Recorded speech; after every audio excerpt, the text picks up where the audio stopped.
Once upon a time, the infamous rover Reynardo plundered the floating isles. Then his mother called him to her deathbed. "Swear to me that you won't die on the gallows," she rasped. Reluctantly, he swore. And he whiled away his days at home with music, cards, and wine. But the Emperor had changed. He'd been good once, a shy, almost humble toad. He'd built universities. But then people started whispering about mass graves in the woods, midnight rituals, victims screaming. The Imperial Ravens would round up entire villages, and no one ever returned. The Ravens had come to Ubar scouting for ancient books said to be of great power. But the librarians had hidden the books, so they'd burnt the librarians. The citizens, outraged, had driven them off. The Ravens had come back with dropships. The kid had fled with one of those books. He was brave and dumb and wanted to join the rebellion. And Reynardo had promised his mother he'd protect him.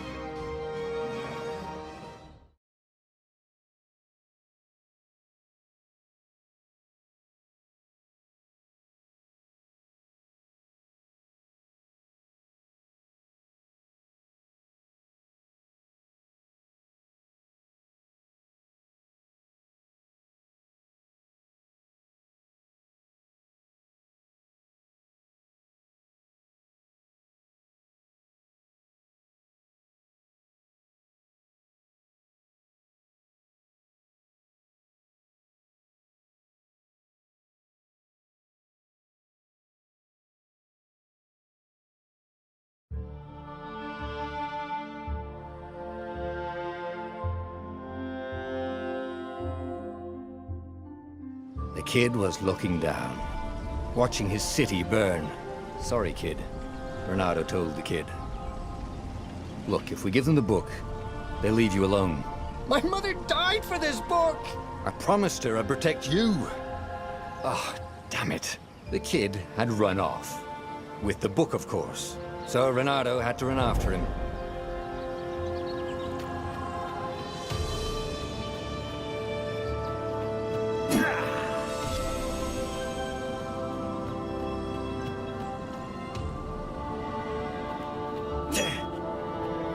The two ravens were staring at the kid like he was their dinner, which probably was what was in their tiny brains. "Hey," Reynardo said. They cocked their heads at him. "Pick on someone as ugly as you." Wait, that didn't come out right. "For the Emperor!" The ravens cawed and rushed at him.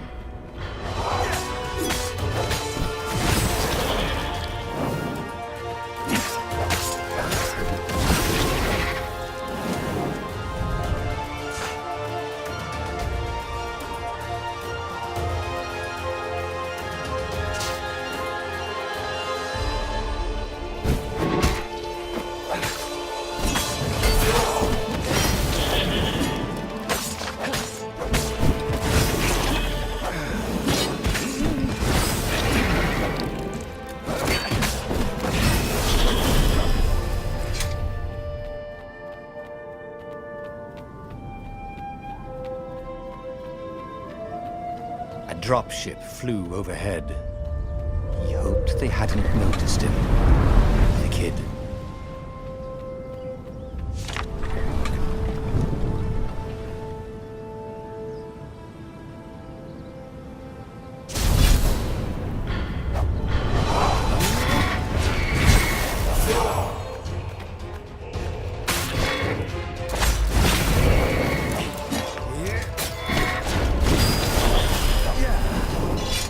Oh, right. The Gate of Heroes. Someone's idea of a joke, making the skyship docks a gated community. You needed a hero's sword to open it. And the kid was on the other side of the gate. "Who let you through? Promise me you'll take the book to the rebels, or I'm gonna steal your ship." "I'm not taking that damn book anywhere, and neither are you." "Try and stop me," laughed the kid. "I bet you don't even have a hero sword." And with that, the kid hopped away. Had to hand it to the kid. He was an idiot, but he had guts. Where was Reynardo going to get a hero sword?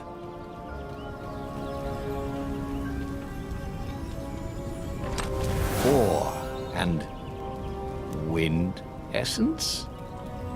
That sounds about right. I'll need a workshop, though. Perfect.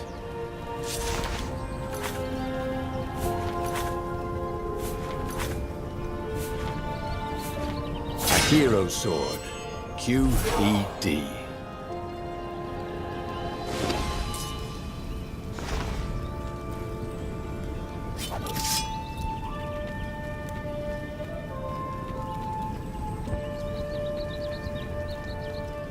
This is what he got for settling down and finding people to care about. The kid's mum had been a swell cook, and she'd laughed at Reynardo's jokes, even when he didn't know he'd made one. And then the ravens had come to burn her. And she'd made him promise to protect the kid. But she never told him where the book was, just the kid.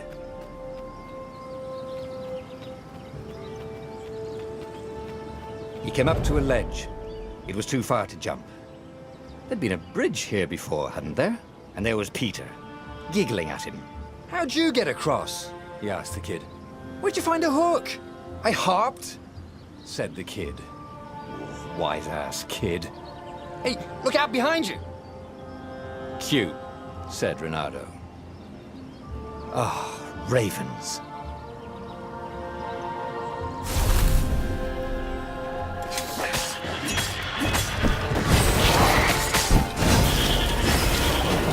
It was time to talk some sense into the kid.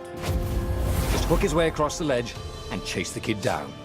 Thing was, he hadn't used his hook since he'd retired. How had he done it? Maybe if he meditated at that altar there, he'd remember his old skills.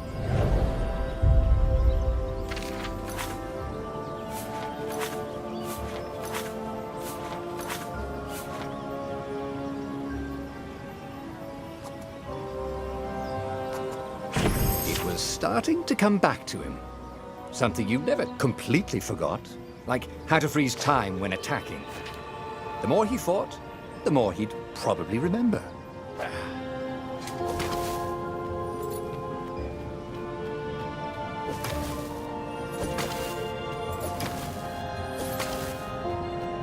And there was the Farfarer.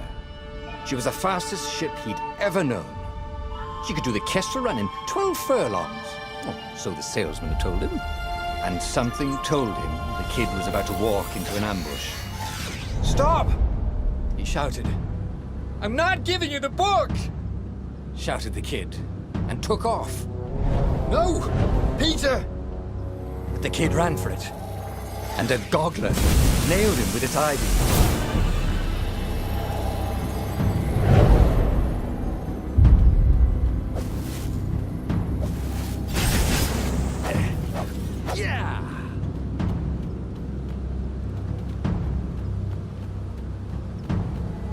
The book was unburned. Next to it were the buckles from the kid's shoes, and a kid-sized pile of ashes. Damn it. Why hadn't he lied and told the kid he'd take the book to the rebels? The kid would be alive now. Really pissed off and betrayed, but alive. Oh, damn it. Reynardo picked up the book. He couldn't let the Empire have it now. He was going to have to get it out of there. He'd be a wanted man. Probably have to join the rebellion just to have a place to dock. Well, he'd hated home life anyway. What was the big deal about this book anyway? Maybe he should open it and find out. All that had been years ago. How many? The war was a blur. And now 3 Raven scout ships were chasing him. "Where are you running, rebel?" cawed the Raven captain over the loud hailer. Reynardo could see them cranking up their catapults. "Just going out for milk?" Reynardo yelled back. "Where can you run?" laughed the Raven horribly. Far behind him, another city was burning. The dark cloud above its island was thousands of Imperial ships. The fleet was doing a thorough job. Take us to the rebel base! I will spare your life! It cawed. The entire jury-rigged rebel fleet was only a few islands to the east. Beyond that were only the pillars of heaven, a sea of endless blood-colored tornadoes. The rebellion was out of time, unless Reynardo could bring a game-changer. Maybe he could. Reynardo had found out where he could find the pieces of the Sky Ripper, the legendary weapon that had exiled the lost gods. Surely a legendary weapon could win the final battle. On the other hand, his old friend Lapino had sent Reynardo a desperate message saying he had a brilliant scheme to save the rebellion. If Reynardo could only rescue him. Reynardo dived the Farfarer towards the abyss. As he felt the heat of the jet stream, the Raven ships peeled off, not stable enough to follow him down there. Now it was time to choose. Lapino or the Sky Ripper.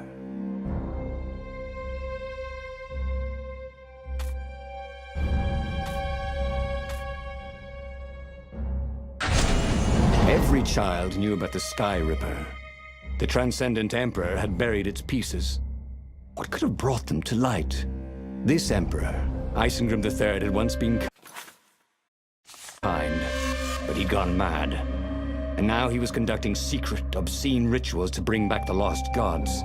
Had he, somehow, summoned the long-lost components of the legendary weapon out of the deep places of the earth? It was more than Reynardo could fathom. But if he could find a legendary weapon, he would use it.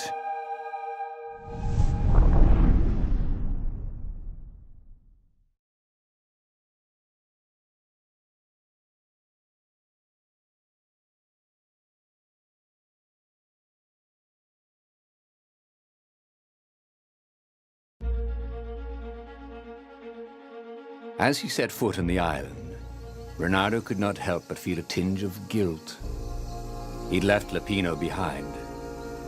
He hoped the Mad Rabbit had somehow escaped the ravens.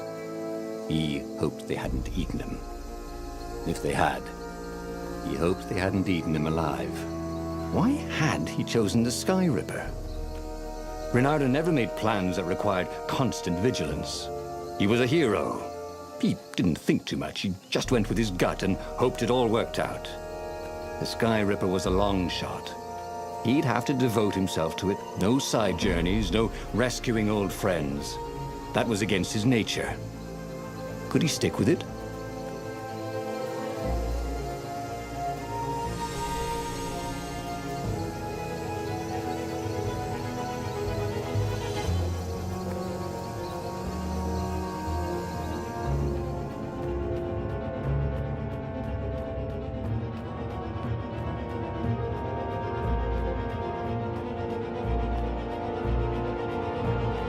If I craft a sword now, it's going to be really short.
Huh?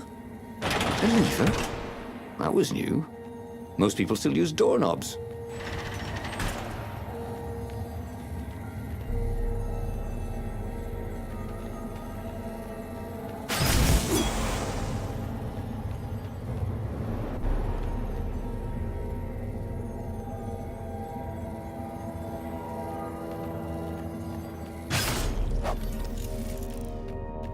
The people who had built this castle, did they even know what monstrous weapon lay hidden within their walls? The Sky Ripper could destroy anything it touched, or so the legend said. As the Transcendent Emperor had fought the Lost Gods, thousands and thousands had died. But Reynardo had been through wars. The only merciful war was a short one. He wasn't that good. Yet.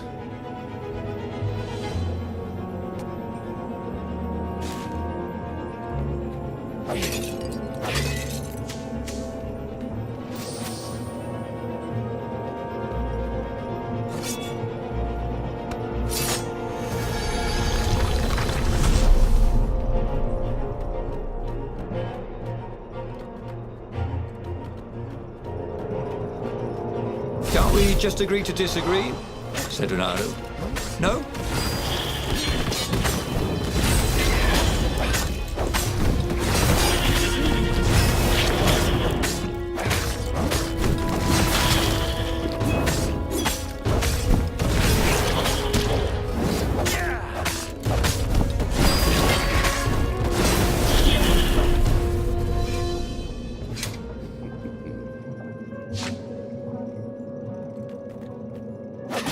Reynardo's blood was up. He just needed to smash something.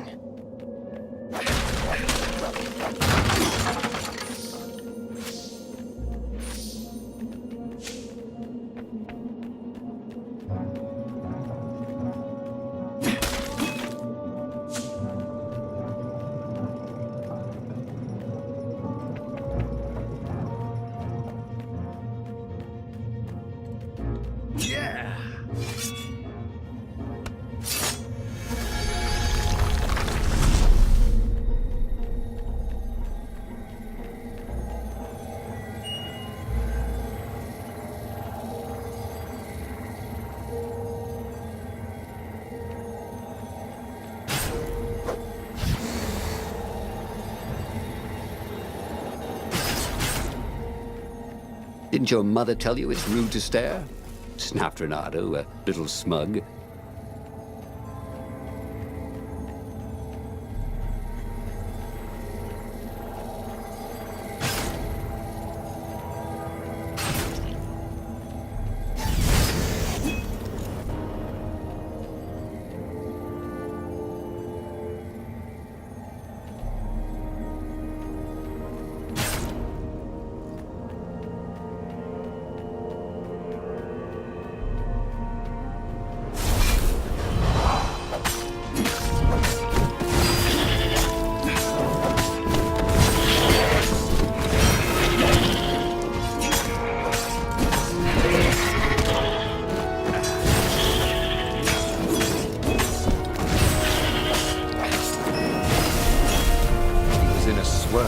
Of newly remembered knowledge.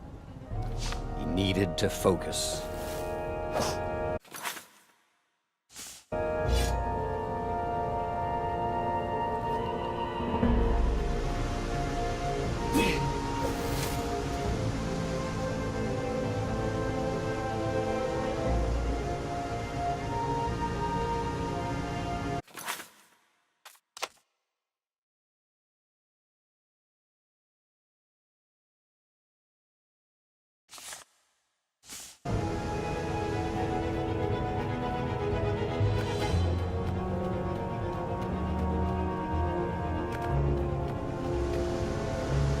Ah, a puzzle.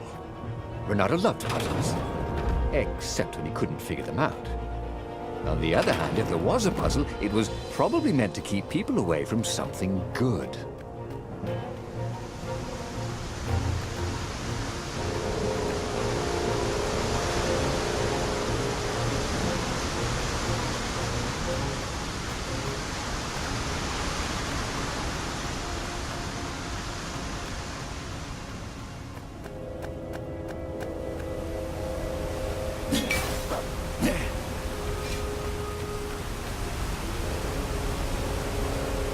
See?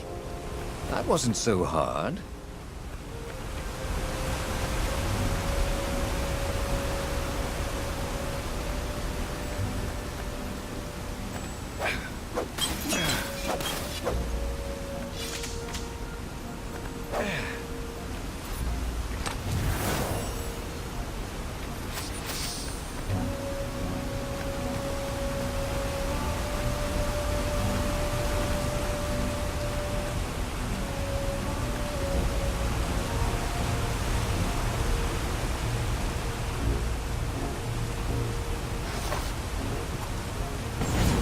was starting to come back to him. Something you never completely forgot, like how to freeze time when attacking. The more he fought, the more he'd probably remember. There it was. Skyripper's armature. The stuff that dreams are made of. Engineers' dreams, anyway. The device was intricate. No one alive had the skill to make a thing like it. How was it part of a weapon at all? He'd have to ask a scientist. But first, he'd get the second piece. Skyripper had a heart. A core that had come to rest on the next island. Well, there was another island he could reach. Zenobia had just invaded it with her father's Raven battalions. She must be encamped there still. But fighting Zenobia now, that made no sense at all. He'd already sacrificed one friend to get this armature, was it? He didn't need to hurry to face her. She would find him. It was a no-brainer. He'd sacrificed his old friend Lapino to get the armature. And the armature was useless by itself, only a series of coils and wheels. War demanded sacrifices, and he would make more before the end.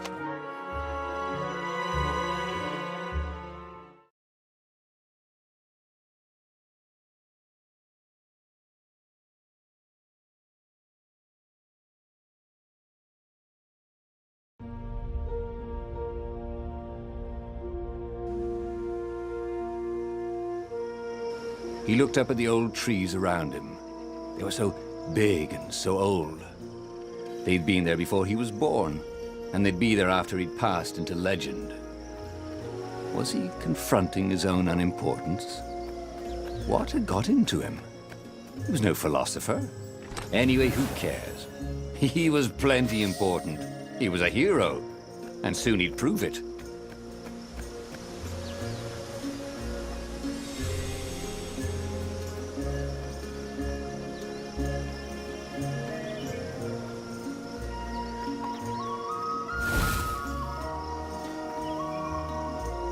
Who needed bridges anyway?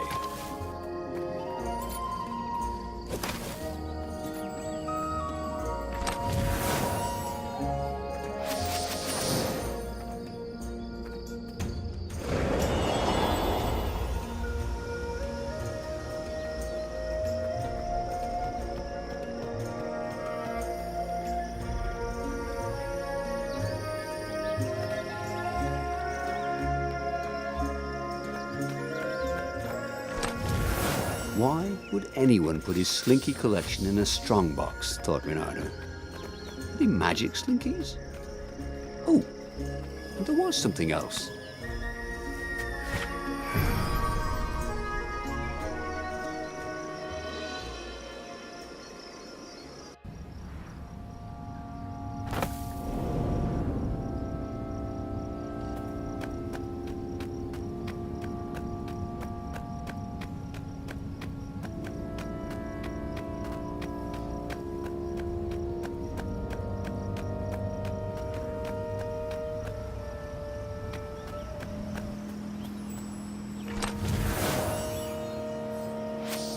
I wonder what I could make with all these sword crafting materials, thought Reynardo. There was something sour in the air. Like the earth had ruptured over something that had been fermenting for a very long time.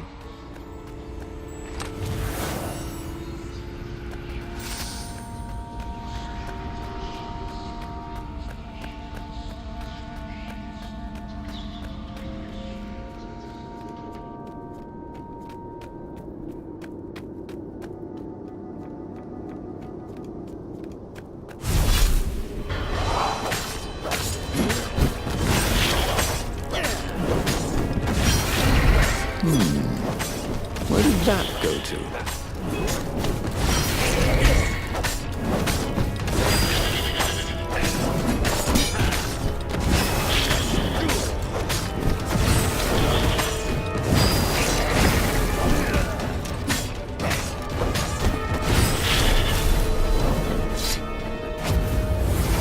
there were fewer and fewer trees. There were only these huge crystalline growths. Had those been here before? He no longer heard birds except for the feverish cawing of the ravens when they attacked. He couldn't smell the small animals of the forest, the mice and rabbits. Where had they gone? And he was getting hungry too. This was an unhealthy place to be.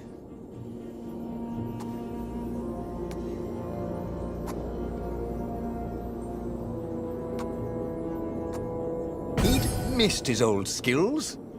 He welcomed them back like he was at a reunion.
The 20-sided core made him feel physically sick.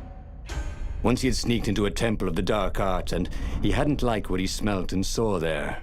This felt like that. As quick as he could, he wrangled the icosahedron into the armature. The wheels began to spin, then glow. The sick feeling quickly spun away. Now he only felt sad. He had lost good friends for this war apparatus. He carried his prize back to the Farfarer. Now, he had to make his next move. There was a key Imperial outpost on the Nexus. If this really was some sort of super weapon, he could use it to wreak havoc on the enemy. And if it wasn't, well, better to know that before the final battle. But maybe he should show it to some scientists first. There was an observatory on the Nexus. Maybe he should go there before he fired it.